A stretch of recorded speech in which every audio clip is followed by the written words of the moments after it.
Look at a modern factory floor. It is a chaotic environment generating thousands of individual data points every hour. Job order costing is the system designed to capture this data. It tracks every bolt, every hour of labor, and every machine watt, tethering those costs to specific batches or jobs. But there is an accounting hurdle here. The money spent on the assembly line does not immediately show up as an expense on the company's income statement. First, these costs have to be capitalized, meaning they are stored as value in inventory. This creates a rigid boundary. On one side, you have the physical reality of the factory, tracked as balance sheet inventories. On the other, the financial finish line, income statement expenses. This diagram outlines the blueprint governing how costs cross that boundary. To calculate the true cost of goods sold, accountants must trace costs sequentially through three distinct physical and financial states: raw materials, work in process, and finished goods. Job order costing serves as the necessary bridge, translating the physical reality of the assembly line into the mathematical reality of the financial ledger. As costs flow through these three inventory states, their movement is governed by a single, immutable algorithm. You start with the beginning balance, add any new additions during the period, subtract the ending balance that is left over, and the result is the amount transferred out to the next stage. We apply this first to direct materials. These are the raw materials officially removed from storage and placed onto the active production line. This schedule shows the formula in action. We start with a $32,000 beginning inventory and add $276,000 of newly purchased materials. Next, a physical count at the end of the month reveals $28,000 of materials are still sitting in the warehouse. We subtract that ending physical count. The output of the algorithm is $280,000 of raw materials actively used in production. That $280,000 value is no longer dormant. It crossed the threshold into active production, triggering the need for labor and overhead to shape it. The $280,000 of direct materials drops into the second physical state, the work in process inventory, or WIP. Here we introduce conversion costs.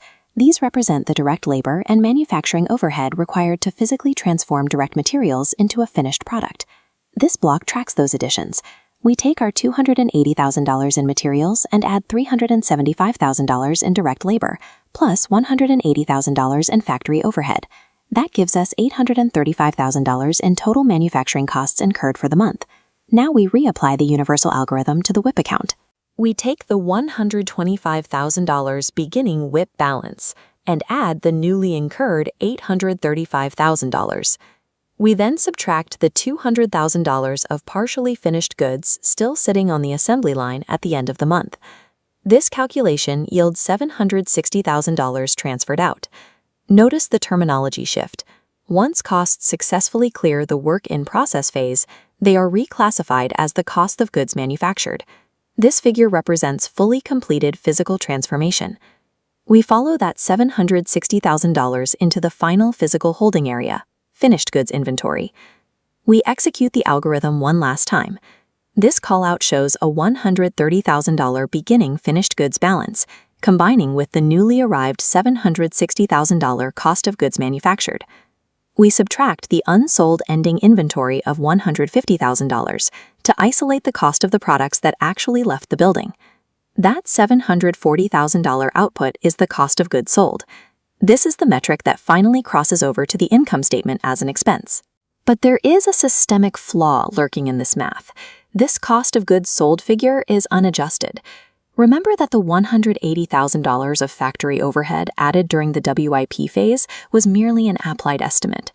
Right now, our financial report contains a mathematical fiction.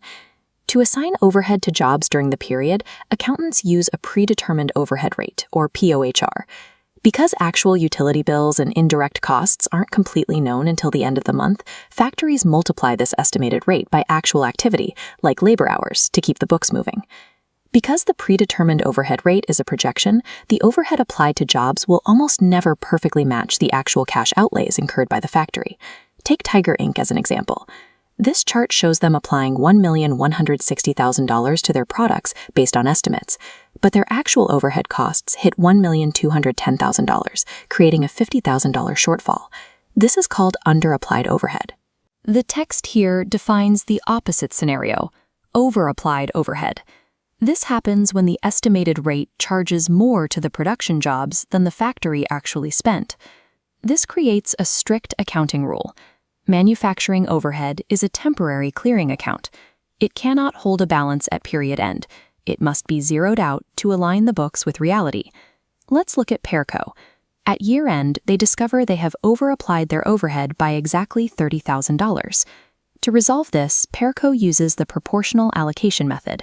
Instead of dumping the full $30,000 error into one place, they mathematically distribute it based on where the applied overhead currently lives within the ending inventory balances.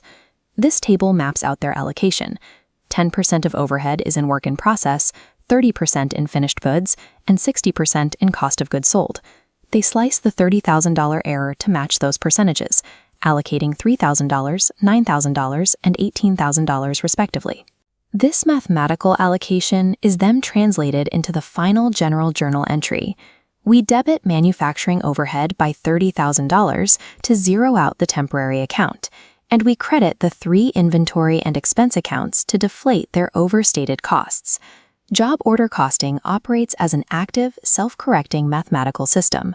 Through this final reconciliation, it forces estimated factory activity to answer to harsh financial truth.